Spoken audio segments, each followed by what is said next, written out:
Hello, and welcome to Grizzly's how-to video for setting up a Grizzly planer. My name is Kent, and this is Shaun, an engineer here at Grizzly. This video is part of a series of how-to videos that we are producing to help make it easier for our customers to upgrade and maintain their Grizzly equipment. Today, we're going to show you, step by step, how to set up and maintain your Grizzly planer. The machine we'll be demonstrating with today is the model G0453. But these instructions apply to many other planers as well. We recommend that you watch this entire video and that you read your manual thoroughly before you begin this job. You can call our technical support at 570-546-9663 if you need further assistance.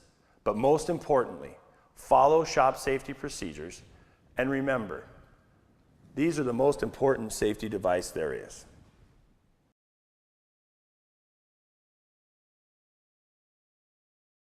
First, I'd like to say that planer knives are extremely sharp. Always wear heavy leather gloves when you handle them to reduce the risk of cutting injuries. Setting the height of the knives correctly is crucial in the proper operation of the planer, and it's very important in keeping the knives sharp. If one knife protrudes higher than the others, it will do the majority of the work, dull much faster, and produce poor quality cutting results. The knife gauge that is included with this planer is designed to set the knives 1/16 of an inch higher than the cutter head surface. In addition to the knife gauge, you will need a 2.5 millimeter hex wrench and 10 millimeter open end wrench for the G0453, or a 3 millimeter hex wrench and 12 millimeter open end wrench for the G0454 planer. First, disconnect the planer from the power source. Remove the dust hood and the top cover to expose the cutter head. Remove the belt cover and then rotate the cutter head pulley to give you good access to one of the knives. The G0453 cutter head knives are adjusted using a jack screw type arrangement. The G0454 is equipped with both jack screws and springs to adjust the knife height. Which one you use is your personal preference. However, you should remove the one that you're not going to use from the cutter head before proceeding. Loosen the gib bolts until the knife is completely loose. If you need to replace or sharpen the knife, remove it from the cutter head and then thoroughly clean out any debris from the slot before replacing the knife. Position the knife gauge over the knife so that the knife edge is directly under the center pad. To use the jack screws, insert the hex wrench through the access holes in the cutter head and turn to raise or lower the knife until it barely touches the center pad of the knife gauge with all legs of the gauge still firmly on the cutter head. Be sure to check both sides so that they are even. If you have a G0454 and want to use springs, simply push down on the knife gauge until all legs of the gauge are firmly on the cutter head and the knife just touches the center pad of the gauge. With the gauge still in place, slightly tighten the gib bolts, starting at the middle and working your way to the ends by alternating left and right. Remove the gauge, and then repeat this tightening sequence 2 more times until the gibs are fully tightened. You want to tighten the gib bolts gradually and evenly so that you don't distort the cutter head and throw it out of balance.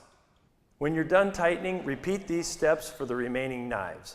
Then reassemble the belt cover, the top cover, and the dust hood.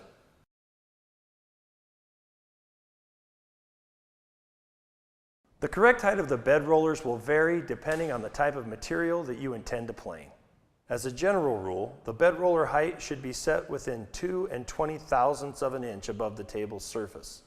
When planing rough stock, set the rollers high to keep the lumber from dragging along the bed. When planing milled lumber, set the rollers low to help minimize snipe. The tools needed are a 3 millimeter hex wrench, 14 millimeter open end wrench, a rotator, or straight edge and feeler gauges. Use the rotator to check the height of the rollers on both sides, front and back. If a rotator is not available, a straight edge and feeler gauges can be used, but more care must be taken to achieve accurate results. Make sure that you're still disconnected from the power source. Next, lower the table all the way and give yourself room to work. If adjustment is needed, simply loosen the set screw, rotate the eccentric adjustment bolt to raise or lower the bed roller, then tighten the set screw. Be sure to check that both sides are set at the same height, as adjusting one can affect the height of the other.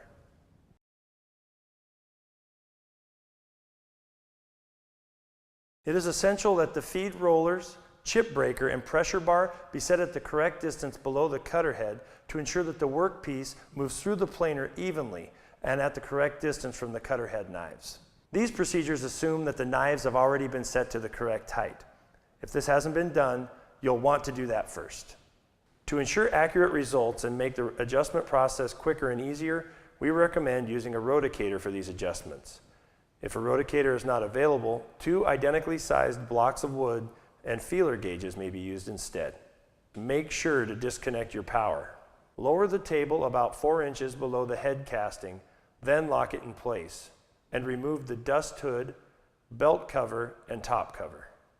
Set the roticator directly under the center of the cutter head and then find the BDC, or bottom dead center of any knife edge, by slowly rocking the cutter head pulley back and forth, then setting the roticator dial to 0 at the lowest knife point.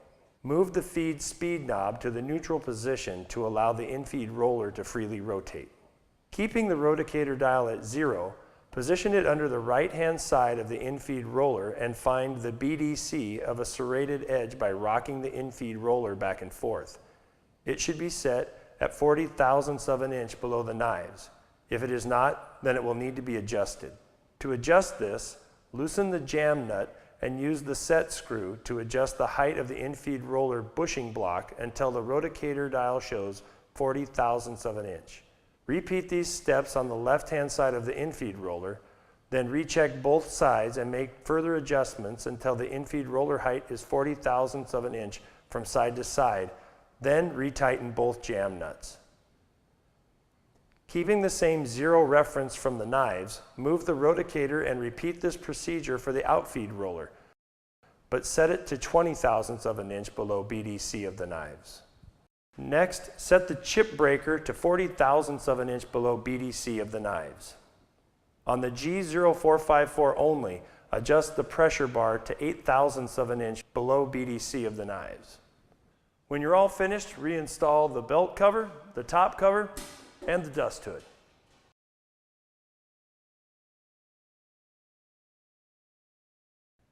The infeed and outfeed rollers move the workpiece through the planer.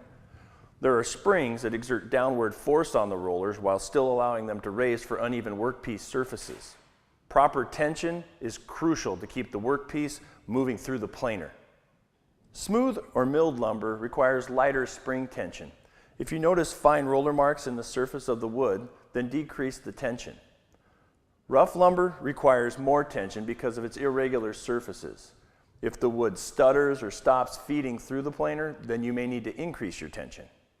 First, disconnect the planer from the power source. Then, to adjust the roller spring tension to the original factory settings, use a 6mm hex wrench to adjust the tension caps so that they protrude 1/8 of an inch above the surface of the head casting.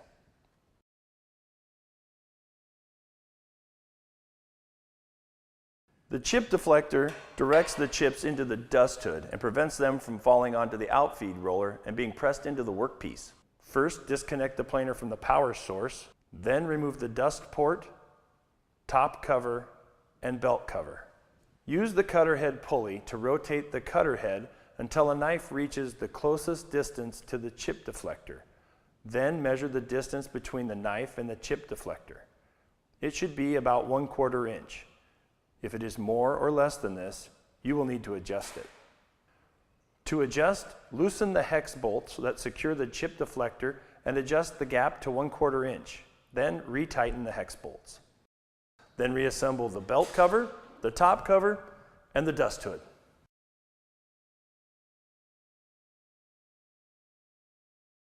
The anti-kickback fingers are an important safety feature of your planer. Do not use the planer if the anti-kickback fingers are not operating properly. Failure to do so can result in serious personal injury. First, disconnect the planer from the power source. The fingers hang from a rod suspended across the head casting and in front of the infeed roller. They allow the workpiece to enter and move through the planer, but resist kickback by digging into the workpiece if it moves backwards. Check the anti-kickback fingers regularly to ensure that they swing freely and easily. If they do not, first clean them with wood resin solvent, then inspect them for damage. If any of the fingers are damaged, the whole kickback device must be replaced before using the machine. Do not apply oil or other lubricants to the anti-kickback fingers, as this will attract dust and restrict the free movement of the fingers.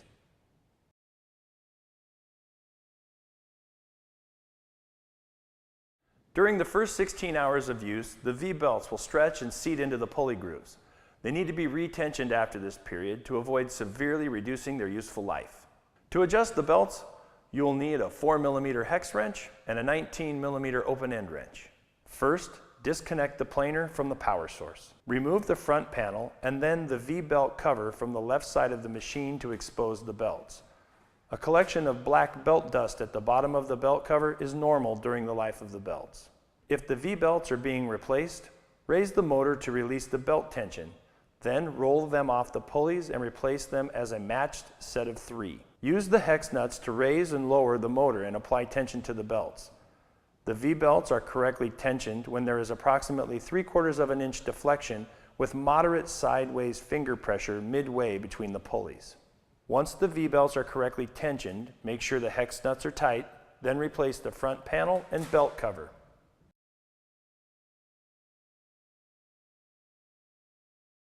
The main bearings in your planer are a permanently sealed and lubricated type and do not require any type of maintenance. However, there are other components that do require periodic lubrication to ensure long life and trouble-free operations.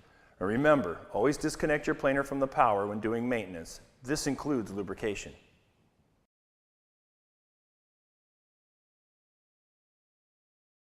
The infeed and outfeed rollers rotate inside bushing blocks on the ends of the rollers and should be lubricated approximately every 8 hours of use.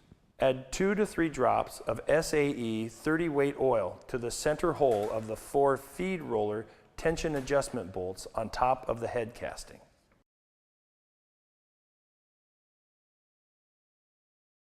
The table rides on the columns and is moved by the rotation of the lead screws inside the columns.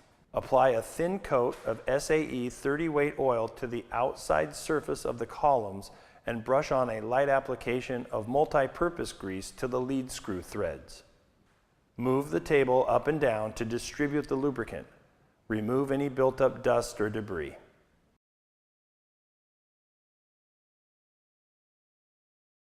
Remove the 3 cap screws that secure the worm gear housing. Then lift the housing and handwheel assembly off of the machine. Clean away any debris from the housing and gears. Then brush on a moderate amount of multi-purpose grease to the gear teeth and reassemble.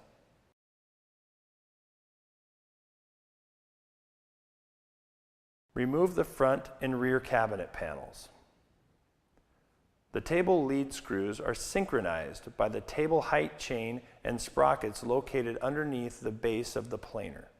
Use shop rags and mineral spirits to clean away debris and grime. Then brush on a light coat of multi-purpose grease to the chain and sprockets and reinstall the front and rear panels.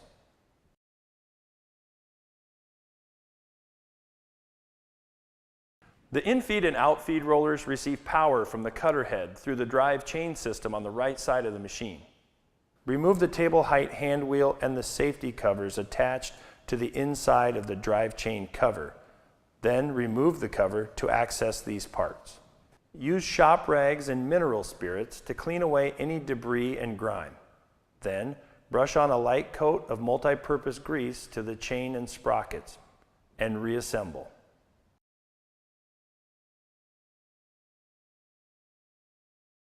The gearbox oil should be changed after the first 20 hours of operation and then annually thereafter. Although it is not necessary to remove the drive chain cover to access the fill and drain plugs, it is a good idea to do so because it makes it more convenient. First, disconnect the planer from the power source. Remove the fill plug, then remove the drain plug and drain the oil into a pan or small bucket. Be sure to have some extra shop towels to clean up any spills. Remove the old Teflon tape from both plugs and wrap them with new tape, and then reinstall the drain plug. Refill the gearbox with 80-90 weight gear oil until it just reaches the fill plug level. Then reinstall the fill plug and the chain cover. Now all that's left is to power your planer and to get to work on your next project. If we can be of assistance with any troubleshooting while setting up your Grizzly planer, feel free to contact our technical help desk at 570-546-9663 or by email at techsupport@grizzly.com. We hope that this how-to video has helped you to set up your planer, and we look forward to serving you again soon.